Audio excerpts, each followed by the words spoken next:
Hello ladies and gentlemen, hope you all enjoyed the X Legacy Collection content, because I have one more Mega Man topic left in me before we talk about MMZ this November. With the release of the Mega Man X Legacy Collection and the upcoming release of Mega Man 11, I think this is important. In case you may have forgotten, 2015 was when Mega Man was brought back from the dead in the form of the first Mega Man Legacy Collection, a bundle of the first 6 Mega Man games in the NES. Capcom themselves confirmed the fact that we have Mega Man 11 since supportive fans had bought the Legacy Collection, showing that the classic Mega Man brand was viable to spend their money on.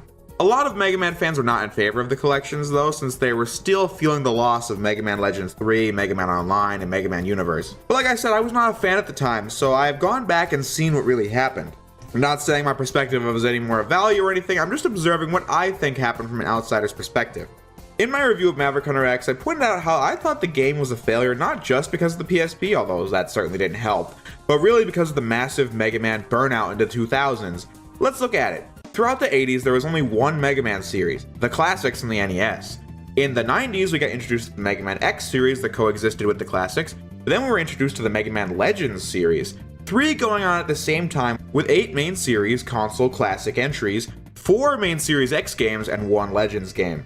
By the 2000s, Capcom tossed the Mega Man Zero series, the Battle Network series, the Mega Man ZX series, and the Mega Man Star Force series, in addition to more classic, more X, and more Legends games into the mix. In fact, in 2003, the 15th anniversary, we saw the Mega Man Anniversary Collection, containing the first 8 Classic Series games drop. Mega Man and Bass was re-released internationally on the GBA, Mega Man X7 hit the PS2, both versions of Battle Network 3, and Mega Man Zero 2, all in the same year. Some may argue that Capcom's marketing is the reason why Mega Man died out in the early 2000s, but I actually believe that the sheer volume of games is the reason. How do you market a Mega Man Zero 3 and a Battle Network 4 at the same time? Consumers must have been so confused. What is a Zero 4 that isn't an X8, that isn't a Legends 2, that's also not a ZX Advent, and also not a Mega Man 8? It's weird, it's hard to sell, especially with like 3 or 4 games a year in different franchises, all with the name Mega Man. In my X7 review, I made the point that Zero 2 and X7 came out on the same day. It's like they were competing against each other.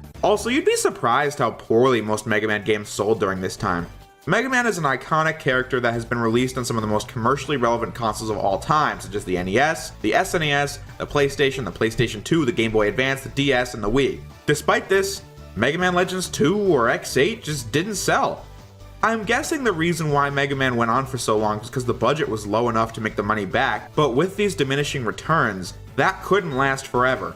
In a last-ditch effort to make Mega Man appealing again, we got Mega Man 9, a throwback to the NES days, which was praised by critics and brought on the era of 8-bit throwbacks. But Mega Man 10 received some flack for not being original enough when games like Zero 4 went straight under the radar. I believe this is the moment the Mega Man franchise completely imploded upon itself. No matter what they did, the industry was tired of Mega Man and it wasn't making money, so it had to be shelved.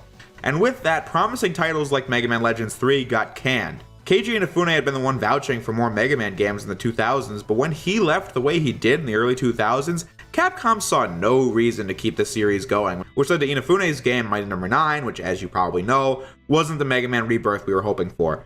Nevertheless, I'm convinced that Capcom saw the support for the game and decided to bring Mega Man back with the Legacy Collection. Anyway, this is something you can probably find in more detail in other videos. I was just setting the stage. Most of these Mega Man franchises ended on some kind of cliffhanger that never got resolved due to lack of a sequel. But this is a whole new era for Mega Man, and I don't think hope is lost quite yet. I have an idea on what Capcom could do to keep Mega Man games coming, but also making sure people are still interested in playing them. Of course, I'm not a businessman, but this is just what I would like to see as a Mega Man fan who only re-experienced the diversity and the greatness of the Mega Man saga after I started playing these games at the dawn of this new era. In 2015, we got the first Legacy Collection, like I said. In 2017, we got the second, and this got us Mega Man 11, a very promising game. Mega Man 11 has got to be great, or else this will not work. But anyway, we also just recently got the Mega Man X Legacy Collections, which are no doubt Capcom trying to see how much worth the X series has going forward. If it works, I think X9 is a very likely possibility. Say in 2019 or 2020 we got a Mega Man Zero Legacy Collection and the release of X9? See where I'm going with this? I want one new game and maybe a new collection, whether it be spin-offs or main series games. If we, of course, play our cards right and buy these collections and buy these new games, that is how we'll see the likes of Legends 3, ZX3, or whatever it may be. But if it does happen, like I said, I want it to be slow. In the 2000s, we got a lot of great content. How much greater would it have been if it was all people had to look forward to? Imagine throughout the 2020s, we got one Mega Man game a year. In 2021, it's Mega Man ZX3. In 2022, it's Legends 3. And 2023, it's Mega Man 12. Next year, X10. Hell, maybe they can make a new Mega Man series and toss it into the mix. Maybe they can finish the Maverick Hunter X and Powered Up series. It could be rebooted. Who knows? The possibilities are endless with Mega Man. But if it was done in this format, then I think Capcom's marketing team could focus all their effort on getting people hyped up for this one Mega Man game, properly explaining what it is and how it fits into the series, and not deal with the issues of Mega Man games competing with other Mega Man games. Maybe having a collection on the sidelines to also get people hyped up for a different Mega Man series that maybe they've never played before. With this, there will always be more Classic Series and X Series games and so on, but we'll have to wait. But maybe a lot of people will instead give a potential Legends 3 a shot, pick up a Mega Man Legends Legacy collection since there isn't anything else out and you want to just see what's up. Since before, if you weren't interested in a 0-2, you could just ignore it and hope for a Classic Series game or a Battle Network game instead. Once again, I'm not shaming anyone for not spending their money on every Mega Man game, even if you aren't interested in them, since that's fine. I'm not interested in Battle Network or Star Force, so I've never played them. But I am saying that the Mega Man burnout in the 2000s created a toxic environment for the series where sales were going every which way. If there was one game from one series each year, a Mega Man game could become an event worth tuning into. It all hinges on the quality and the sales of Mega Man 11, but I am optimistic to say the least. Or I could be completely wrong and the series is dead in the water, but hey, those are my 2 cents.